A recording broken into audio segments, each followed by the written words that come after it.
सभी किसान दिल्ली की ओर बढ़ रहे हैं। दिल्ली में पिछली बार की तरह एक बड़े आंदोलन की संभावना न सिर्फ जन्म ले चुकी है बल्कि हर बीतते पल के साथ बड़ी भी हो रही है। ग्राउंड पर मौजूद हमारी टीम का जितनी भी बार मैसेज आ रहा है उसमें एक नया अपडेट सामने आता है। जहां सरकार ने सड़क पर बैरिकेड्स, कटीले तार, बड़ी बड़ी कीलें, सीमेंट के स्ट्रक्चर रखकर किसानों को रोकने की तैयारी की है, तो दूसरी तरफ किसान भी अपने खेती वाले उपकरण लेकर उनका एंटीडोट बना चुका है। आपको याद होगा कि पिछली बार के आंदोलन में भी सरकार ने ये तैयारियां की थी, लेकिन सब धरी की धरी रह गई थी। आंदोलन तब खत्म हुआ जब सरकार ने किसानों की बात मान ली थी। अब सवाल यह है कि जब सरकार ने मांगे मान ली थी तो फिर किसान दोबारा मांगों पर क्यों अड़े हैं? दरअसल किसानों की तरफ से ये बार बार कहा जा रहा है कि जिन बातों पर सरकार के साथ सहमति बनी थी उन पर काम नहीं हुआ।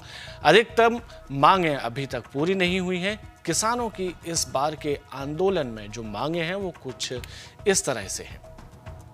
सभी किसान नेता न्यूनतम समर्थन मूल्य यानी कि एमएसपी पर कानून बनाने की मांग कर रहे हैं। किसानों के द्वारा दिल्ली मोर्चा के दौरान केंद्र सरकार की ओर से जिन मांगों को पूरा करने का भरोसा दिया गया था उन्हें तुरंत पूरा किया जाए।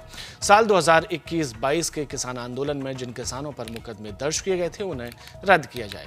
पिछले किसान आंदोलन में जिन किसानों की मौत हुई थी उनके परिवार को मुआवजा और एक सदस्य को नौकरी दी जाए। किसान नेता चाहते हैं कि लखीमपुर खीरी हिंसा के पीड़ितों को केंद्र सरकार न्याय दे और परिवार के एक सदस्य को नौकरी। किसान नेता लखीमपुर खीरी हिंसा के आरोपितों के खिलाफ कड़ी कार्रवाई कर उन्हें सलाखों के पीछे भेजने की मांग कर रहे हैं। सभी किसानों का सरकारी और गैर सरकारी कर्ज माफ हो।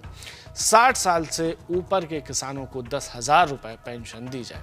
कृषि वस्तुओं, दूध उत्पादों, फलों, सब्जियों और मांस पर आयात शुल्क कम करने के लिए और भत्ता बढ़ाने की मांग की गई है। स्वामीनाथन आयोग की सिफारिशों को लागू करने की मांग की गई है। केंद्र सरकार से किसान कीटनाशक बीज और उर्वरक अधिनियम में संशोधन करके कपास सहित सभी फसलों के बीजों की गुणवत्ता में सुधार करने की मांग है।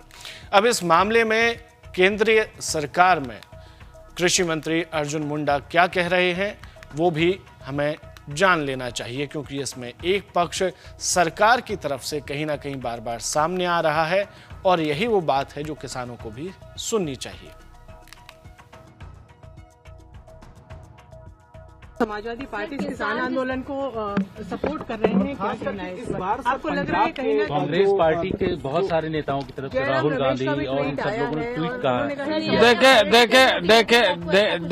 देखिए इस समय मैं वो कुछ भी मैं इसलिए नहीं कहूंगा क्योंकि किसान के हितों की चिंता हमें ज्यादा रखनी है। कोई राजनीति कर रहा है, क्या कर रहा है, क्या नहीं कर रहा है, इस पर हमें जाना नहीं है। हमें विस्तृत रंग से कदम बढ़ा रहे हैं। अभी हम ये इतना ही कहेंगे कि हम हमेशा बातचीत के लिए तैयार है, हमेशा डिस्कशन करने के लिए तैयार है, उसका सोल्यूशन निकालने के लिए जो भी हो सकता है वो सारा कार्य करने के लिए हम तैयार है, बशर्ते कि उसके लिए जो, क्योंकि आप सब जानते हैं कि एग्रीकल्चर पूरे देश के किसानों के लिए भारत सरकार प्रोत्साहित करती है, कार्य करती है, आगे बढ़ाती है, ये बात सही है। लेकिन विषय राज्य सरकारों का भी है जहां हमें कंसल्टेशंस की जरूरत पड़ेगी। तो स्वाभाविक रूप से एक रास्ता तो अपनाना पड़ेगा, एक मेथड तो अपनाना पड़ेगा। जो भी विषय होती है उन सारे विषयों के लिए किस तरीके से, कैसे, क्या, ये विषय को समझने का तो समय चाहिए। और मैं ये कह रहा हूँ कि आप उस पर बातचीत करिए, हम उसके लिए तैयार हैं। कल भी, उसके पहले भी 2 बार हमारी बैठक हो चुकी है और हमने पूरे सकारात्मक तरीके से चीजों को लिया।